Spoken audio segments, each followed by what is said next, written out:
Every decade that goes by, success seems to simplify in its definition. My vision of success as I was growing up was not what it actually is. I got to put myself in a different room next to different people and have different conversations so that my mind doesn't get stuck under that ceiling. In order for you to get on the road to success, you got to give yourself permission to be on that road. This is a really good piece of advice if you want to be successful in this world, and that is, what do you say to people that are trying to get to that first revenue goal? You don't need a big funnel. You don't need a big brand. Pick and choose the exact people that you want to sell to and go and create a connection with them. What are the 3 secrets you have uncovered about success? When it grows way bigger than you could ever imagine, you have to embrace that because that's the journey you've been on. Can't be the expert on everything, so hire. And if you can't hire, trade services. What advice would you give your younger self about success? I would tell my younger self. Welcome back to the ReLaunch to a Rich Life podcast. Today, we are taking you inside of one of the most powerful conversations from our ReLaunch to a Rich Life live event that happened in September in Scottsdale, Arizona. This panel curated from my own mentors and friends, and I brought together the most successful women entrepreneurs who have earned 7, 8, even 9 figures. These 5 iconic impact women whose stories, wisdom, and lived experiences created mouth-dropping moments the entire room is still literally talking about. Their honesty, their generosity, and their willingness to go deep set the tone for what became a transformational experience. You're going to hear from Dr. Teresa Tigo Goss, a media leader and founder of Now, the network of outstanding women. She has spent her career amplifying voices and creating platforms for women to rise. Deborah Poneman, founder of Yes to Success, whose teachings have influenced thousands, including today's most well-known transformational leaders. Catherine Porritt, the authority on iconic luxury branding, who helps elite founders create world-class brands and luxury offers that elevate their entire identity. Amelia Antonetti, a globally respected human behaviorist and business strategist who leads groundbreaking transformation by integrating human intelligence with AI, earning her the 2019 Woman of the Decade Award. Rhonda Swan, CEO of the Unstoppable Branding Agency, who helps innovators and thought leaders create global visibility through strategic PR and powerful media. In this first part of the panel, we explore the real meaning of success, the moments that changed everything, the truths that no one talks about, and the mindset shifts that move you forward fast. This conversation is honest, it's raw and deeply expansive. Let's dive in to part 1 of this unforgettable panel from ReLaunch to a Rich Life Live. Coming back to the stage, you know who she is. She's been running the ship so smoothly. Everybody give it up for Hilary, DeCesare.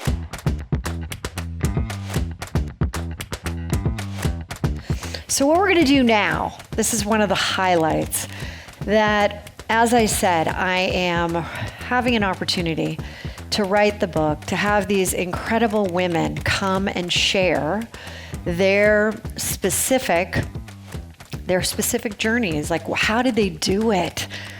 What can they give to the women that aren't quite there, the millionaires in the making, the future stars?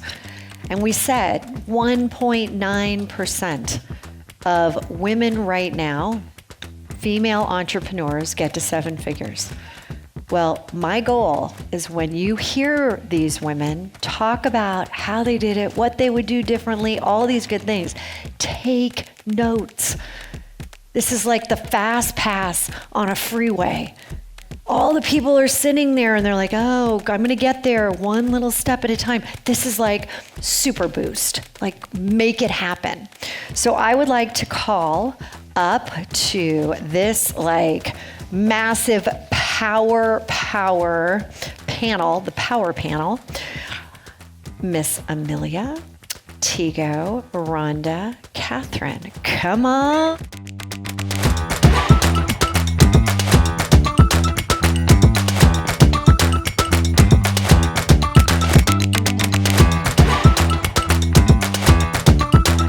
You know what I love right now is, did any of you know each other before this event? No, but we're all best friends. I mean, do you see the friendship that's just happened here? This is what we do. This is what we do. So what I decided to do is, you know what? We've got these amazing, amazing questions that we're going to be asking on Sunday. What if you guys got a little bit of a preview of what's to come? So I get to choose what question, and I'm going to kind of like, there might be some interjection of like, what else do I want to hear? Very much like, give me what you would answer, and then like really go deeper, because you've got people here, you've all been super successful. They don't want to know fluff. They want to know, how the heck can they get A to B faster without burning out, without losing their minds, without spending excess money? Remember? Because at some point you all were there. All right. And I'm going to just bounce around because it's so fun. All right. So let me think. Catherine, what was the moment in your journey that relaunched and changed everything for you? And you have a few minutes to really like, okay. Yeah, you don't think about it. No, a few minutes that you get to talk. Yes. I don't think this is working. Oh, it is. Yeah. Hello. There are so many, Hilary, so many. But I think the number one, I remember very similar to your story of driving kids in the back of the car, up to the garage doors not opening, overwhelmed, all of those things. My husband is a diplomat, and we had been posted in Tokyo, and we were there for the big earthquake. I'm in the 9, yeah? My husband was on a plane when that happened to Norway, and I was there with my 2 kids. And so we went through that. I think Darcy must have been 3. Penny had just started school. She was 5.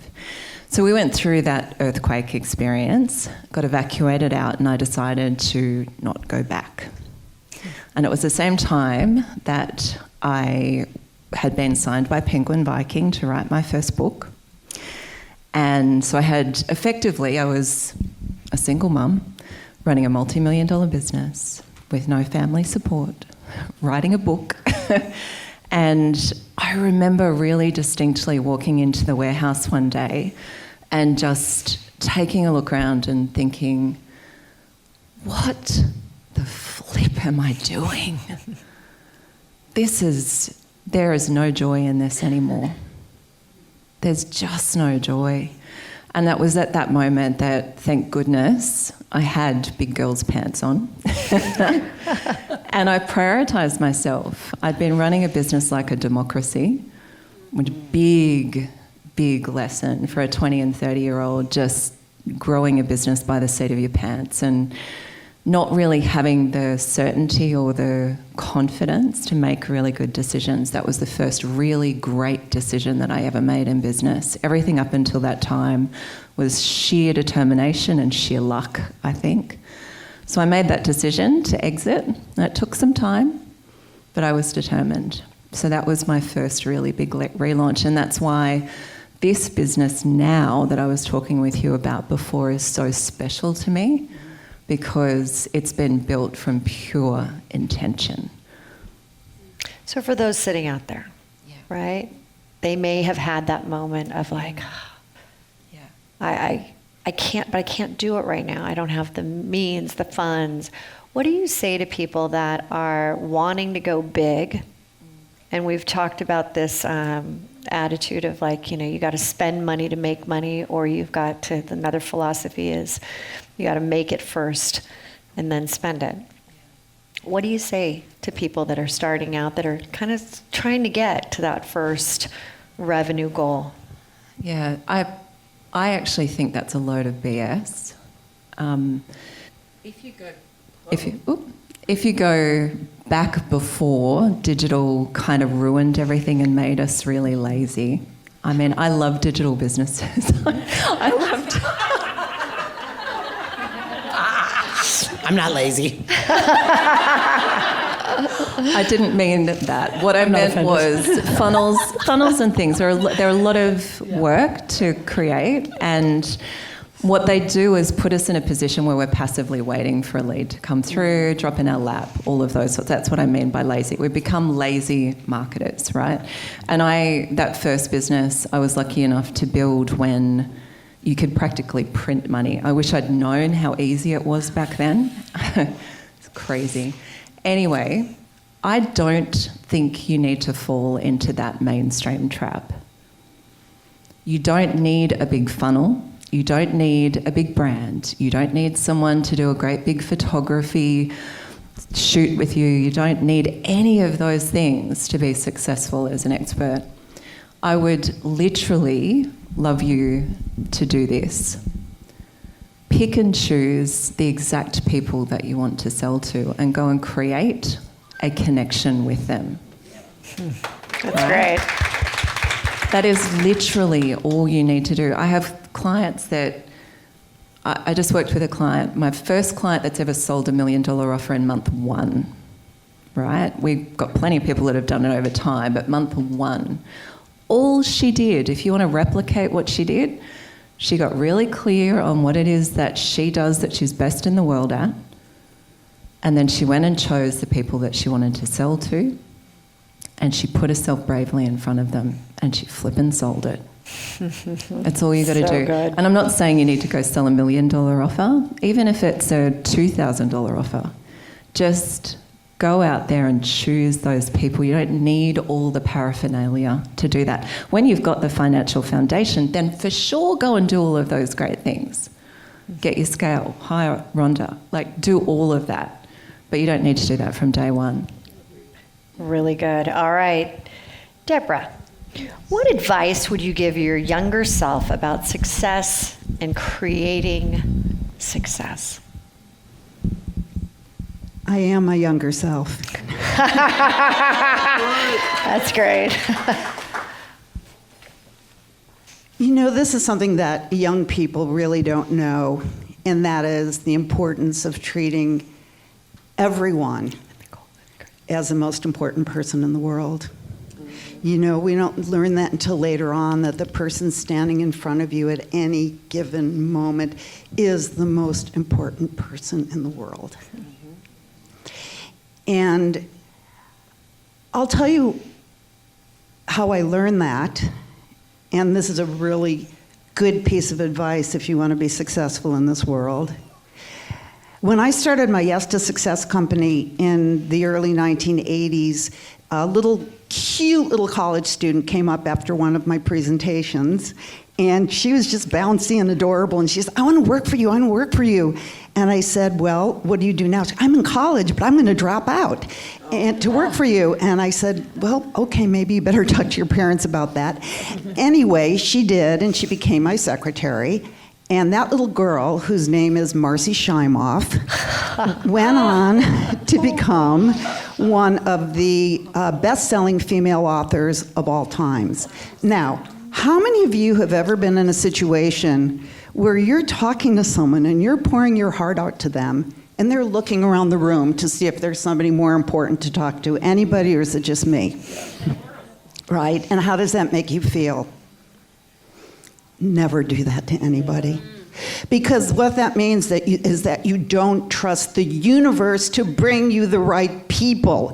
If you have to look around the room instead of doing God's work on earth, which is treating one of her creations as the most important person in the world. That's great. Right? Universe, source, spirit will take care of you. So Marcy became my secretary, and then another little girl came along who followed me around the country, first to Florida and then to Washington, D.C. and Chicago and New York and Boston and all the places where I was teaching Yes to Success in the early 1980s, because she wanted a job with me. She wanted to do what I was doing, and I said, well, you have to come to a few of my seminars. And there she was in the first row. Finally, I said, all right, I'm going to give you a stage. And that little girl, whose name is Janet Atwood, who is the founder of the Passion Test, became my personal assistant. And then what happened was that I just happened to become pregnant, but I got pregnant. It was an immaculate conception. Anyway, I became pregnant, and my intention was to give birth to this child and to go back to teaching success around the world. But as soon as I looked at her little face, I thought, new career. And I don't want anybody to be really impressed because I did have a wealthy husband, but I gave up my seminar, hook, line, and sinker, and I was about to have my own daytime TV talk show. Janet was my secretary when we were taking notes with the producer. My book was in the hands of two New York publishers, and I retired, and I stayed home with my baby girl and my gorgeous son, who was born 3 years later. And I was super mom. I mean, I didn't make my own clothes and churn my own butter, but trust me, I don't know how to sew on a button, but I didn't miss a soccer game or a baseball game. I was the room mom and the science mom and this mom and that mom. And then, this is the point of the story. When my kids were 18 and 21 and I was still reading them Harry Potter to put them to bed at night, no, not really, my friend Janet said to me, Deb, when are you going to stop pretending your kids need you? And I realized, I knew they didn't need me, but I needed them because to me, one, I love you, Mommy, was worth 1,000 standing ovations. But I knew that she was right. And the minute I said, all right, I'm about to come back, who do you think gave me my first huge stage? Janet Atwood. And that is called Building Relationship Capital. Oh, that's so good. People don't forget. And then a few months later, my darling Marcy had the idea to start a program called Your Year of Miracles. Any of your Year of Miracles? People here? Your Year of Miracles. And and so we put this program together and we launched it. And just a year and a half after I stopped being a full-time mom at home, we hit $1 million launch. And that is because you always treat the person in front of you as the most important person in the world, not because you think one day they're going to ask you to be a partner in $1 million company, but because it's the way they deserve to be treated because they're a human being. So that is my story. Good. And Marcy's actually in the movie as well. And Marcy is in the movie, yeah. My dad always used to say, even doesn't matter what you do. The gas attendant, we actually had him over for dinner. You just, be nice to every single person because it will come back, right? Einie and reciprocity. All right, Tigo. Oh boy. You want me to follow her? Yeah, that's a tough one, I know. What are the 3 secrets that you have uncovered about success? Ooh, one, that it's okay to get to success. We block ourselves and say, am I worthy to be here? You cut your offers in half, or you say it's just not ready, or maybe next week, maybe next month. But in order for you to get on the road to success, you got to give yourself permission to be on that road. 1. 2, when it grows way bigger than you could ever imagine, and it does. I don't care. If you keep working at it, and I'm not talking just dollars. I'm talking about the way you feel. The first time somebody runs up to you in a grocery store, happened to me, right? And you go, what's happening? You have to embrace that because that's the journey you've been on. So now is not the time to say, oh, let me put the hood over my head and run out the back door of the grocery store. Now's the time to say, hey, how are you? And then just like she mentioned, treat them like they're one of the superstars that you just met. Because a lot of times they are on your path and 10 paces behind you. And they just want you to see them. How many people in this room have been in rooms and just wanted someone that was on a panel or a host to just see them, just stop and say hello. What do you do? How are you? Do a 333, right? Most events, especially male events, the panelists, the hosts, they come in through a different door. There are red ropes danced around them, and you feel like you just don't belong, even though you paid to be in that room. Let me tell you, you feel like that in that room, I want you to remember this moment. Because they wouldn't have that room without you, period. They wouldn't have that room without you. And then number 3 is just that. Don't forget where you came from. Don't forget the journey. Don't forget the missed opportunity because you told yourself you weren't ready. You're always ready. Because the powers that be, whether it's God or whatever you believe in, you had this power when you got here. The message has been ringing in your ears for years. You may not have understood what you were supposed to do with it, but you're supposed to do it. And when that happens, you end up doing something like this. My mother and my father were literally sharecroppers, born in the 1920s. I went from public school dyslexic to PhD and 7 figures with an 8-figure evaluation. Remember where you came from, because it's where you want to go. You'll never go alone. So good. All right. Let's go with Amelia. I don't want to follow her either. You know what I'm going to do? I'm going to ask you the same question. I think the first one would be that I tried to learn everything. So I had to try to learn all the roles, and I tried to learn all the skills. And I spent the first just trying to do it all myself and learning. I realize now that it's a lot shortcut to just go to the expert, right? Instead of me trying to do it myself. So that's the first thing I learned about success, is that I can't be the expert out of everything. And so hire. And if you can't hire, trade service, right? Trade services. The second thing that I think I learned about success is that every decade that goes by, success seems to simplify in its definition. So when I was in my 20s, success was like this really long list, right? And then in my 20s and my 30s, it got a little bit less. In my 40s, now in my 50s, pushing 60, success really is about how I feel, right? And so it isn't all those other descriptive words. So that's the other thing I learned about success, was I was really making it way more complicated than it needed to be.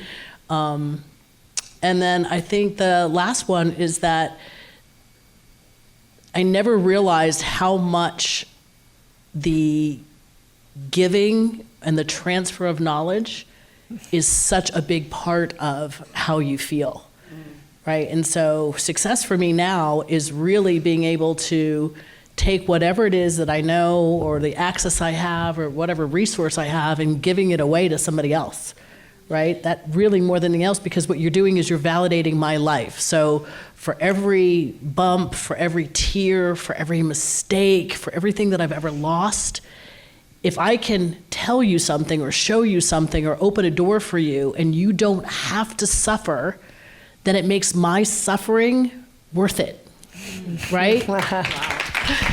So great. And I was just thinking as you were saying this,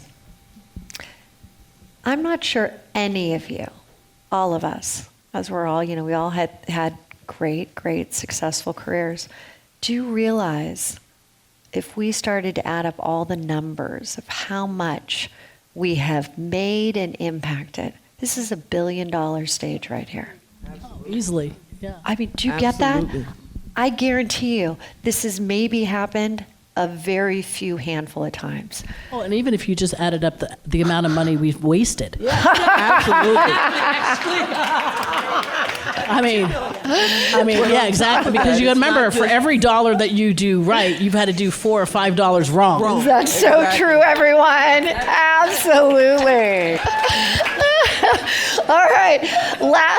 Last but not least, you've had your shot. You're ready for this.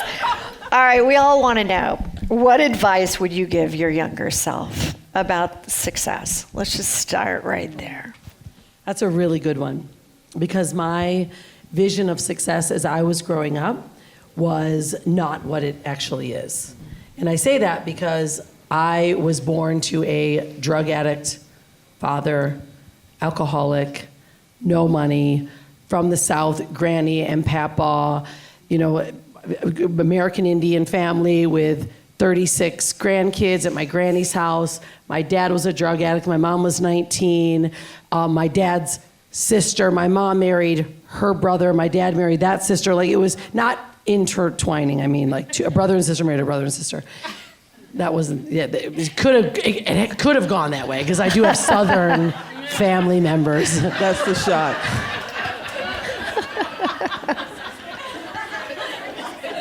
I'll leave that there. But my vision of success was very different, right? So I remember watching TV, right? And seeing, literally where I'm living now. The other day I said to my daughter, oh my gosh, we're in Beverly Hills. Oh my goodness, I remember watching TV and seeing this. Like, oh my God, I get to go spend $2,000 on a pair of shoes. Like, I didn't think that was possible. But my money mindset was because my family and my pattern and my imprint was that you had to work really hard, and that money was evil. Those were statements that were used in my family. And my mom didn't have an education. She remarried to my stepdad when I was 5 years old. And I didn't actually realize that success is really what you want it to be. Right? It's not glorified. And I haven't made nearly the amount of money that I know I can, that's available to me. But I know I've gotten to where I want to be. However, for now, like, I'm ready to take it to the next stratosphere, but I need people like this to inspire me to do it, because I'm the smartest in the family. I'm the highest achiever in our family. And I'm like, shit. Like, where else can I go? Who do I need to hang out with? So when you realize that you're only as limited as to what your environment is, though, like, literally, you are limited, I do believe that, to our current environment in our state. But if you can step out of the environment, which I did when I was 18, and I had to get out of my family. I had to, because they were amazing, blue collar. My dad was a fireman. My stepdad was a fireman. He was a hero. My mom stayed at home, but I was bored, right? They were always complaining and talking about money, always. And I've caught myself, even in the last 10 years, like, oh, can I have that? Oh, and I'm like, who is that? What is that? We lost everything, and I was on the top of the world. And I'll tell you, the last 17 years living abroad was glorified for many people, but a lot of it was like, I'm running away from the reality of what I'm afraid to step back into America and go, holy shit, I don't live in La Jolla anymore. I don't have 36 million sitting in the bank, right? And I've had to overcome that and go, wait, every step that I'm taking is a success. And if I want more, then I got to put myself in a different room, next to different people, have a different environment, and have different conversations so that my mind doesn't get stuck under that ceiling. And that's really where what I would tell my younger self. Like, hey, just get in a different room, sis. That's why if we would learn that. Like if I go back, I would have paid to get into the rooms. Right? Because that is the shortcut, right? No and doubt. I kept thinking that I'd have to first be somebody in order to get in the room. That's no, you so don't. right. You got to be nobody to get in the room, because once you get in the room, now you have access, right? And then you get into the room and you're like, okay, out of this room, these are the 3 people who can move the needle, right? And you want to make sure that you pick the 3 people that are right in front of you, right? Not the people always think you want to pick the most successful in the room. The gap is too far. That's right. Right? So if you're at $1 million, you actually want to find the person who's at 3 or 5, right? So that they can help you and then go up the food chain, right? Because this circle for women is really, really small. So I'll tell you, when you were talking about be careful who's in front of you, it is a small world when it comes to, like, I will tell you, I know everybody who's in my little, whatever you want to call it, level. And when somebody new, they call and they go, hey, do you know Rhonda? I'm like, oh yeah, I just met her, whatever, she's really cool. Or I go, ooh, careful with that. They talk, okay? They talk. So be really, really, really, really careful, right? So I always say, for me, I give my knowledge away for free, right? I will tell you, I will map it, I will write it down, I'll do all of those things, but you've got to go do the work, right? You've got to go do the work.